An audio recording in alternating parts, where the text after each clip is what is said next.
Hello friends, இன்றைக்கி பாண்டியன்ஸ்டரில் நல்லா நடந்துச்சு. ஷார்ட்டாக ரிவ்யூ பார்க்கலாம். ராஜி வந்து அந்த பசங்களுக்கு டியூஷன் எடுத்துகிட்ருக்காங்க. அந்த டைம் பார்த்து ஃபுட் வந்து டெலிவரி வந்திருக்காண்டி நான் போய் வாங்கிட்டு வரேன் அப்படின்னு சொல்கிறாங்க. இல்லை நீங்கள் 2 பேரும் படிங்க, நான் போய் வாங்கிட்டு வரேன் அப்படின்னு சொல்லிட்டு ராஜி வந்து வாங்க போகிறாங்க. வெளியில் பார்த்தா கதிர் நின்றுட்டுருக்காரு. கதிரை பார்த்தோன்னே ஷாக் ஆகிடுறாங்க. ஆனால் கதிர் ராஜியை பார்க்கல. அதோட டக்குன்னு டோரை க்ளோஸ் பண்ணிடுறாங்க. அதுக்குள்ளே வந்து அந்த வீட்டில் இருக்கிறவங்க குளிச்சுட்டு வந்துடுறாங்க. அவங்க போய் ராஜலட்சுமி என்ன அப்படின்னு கேட்டுக்கிட்டே போய் கதை திறக்கிறாங்க. இவங்க வரைய பேரை முழுசாக சொல்கிறாங்க.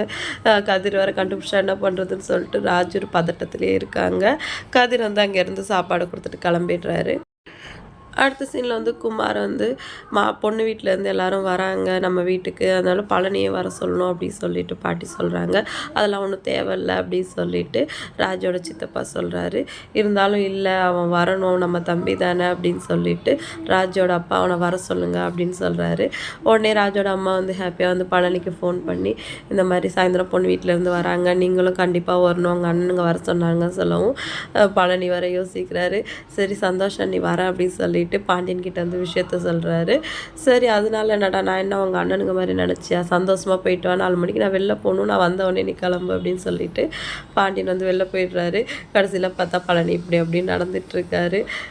அது பாண்டியன் வந்து இன்னும் வரலை. அவர் வந்துட்டு ஏன் என்னடா இப்படி அப்படி நடந்துட்டுருக்க கேட்கும். அவங்க வீட்டுக்கு யாரோ வராருன்னு சொன்னாங்கல்லப்பா, போகணும்னு சொல்லியிருந்தாரு அப்படின்னு சொல்லுவோம். ஆமாண்டா நான் மறந்து போயிட்டு, நீ எனக்கு ஒரு ஃபோன் பண்ணியிருக்கக்கூடாது, கொஞ்சம் சீக்கிரம் வந்திருப்பேன்ல, நீ உடனே கிளம்பு அப்படின்னு பாண்டியன்னு சொல்கிறாரு. நீங்கள் மறந்தெல்லாம் இருக்க மாட்டீங்க, நான் போகக்கூடாதுங்கிறதுக்காகவே லேட்டாக வந்திருப்பீங்க அப்படின்னு சொல்லுவோம். பாண்டியன் வந்து 2 திட்டிட்டு பழனி அமுச்சு விட்டுடுறாரு. அப்புறம் வந்து அவன் மேலே எனக்கு எந்த கோபமும் இல்லை மாமா, அவன் வந்து ஆரம்பத்துலேருந்து எங்கள் கூட இருக்கான், எல்லாரும் எங்களை ஒதுக்கி வச்சப்போ அவன் தான் வந்து மச்சான் சொல்லிட்டு என் கூட வந்தான், இன்றைக்கி வரைக்கும் எனக்கு துணையாக இருக்கான் அப்படின்னு சொல்லிட்டு அங்கே வேலை செய்கிறவர்கிட்ட வந்து பாண்டியன் பெருமையாக சொல்கிறாரு. செந்தில் இருந்துட்டு இது என்ன தாத்தா புதுசாக இருக்குது, எப்போவுமே முகத்துக்கு முன்னாடி பாராட்டி பேசி முகத்துக்கு பின்னாடி திட்டுவாங்க, இவர் என்னன்னா முகத்துக்கு முன்னாடி திட்டிட்டு அவர் போனப்புறம் பாராட்டுறாரு அப்படின்னு சொல்லிட்டு சொல்லவும் அவன் எப்போவுமே இப்படி தாண்டா அப்படின்னு சொல்லிட்டு குமரேசன் தாத்தா சொல்கிறாரு. அடுத்த சீனில் சரவணனும் தங்கமயிலும் அவங்க இருக்கிற ஹோட்டல்லையே வந்து சுற்றி ஃபோட்டோலாம் எடுத்துகிட்ருக்காங்க, ஜாலியாக என்ஜாய் பண்ணிகிட்ருக்காங்க. நாளைக்கு என்ன நடக்குதுன்னு வெயிட் பண்ணி பார்க்கலாம். வீடியோ பிடிச்சா லைக் பண்ணிக்கோங்க. இன்னொரு வீடியோவில் நம்ம வெயிட் பண்ணலாம். டாட்டா பாய்.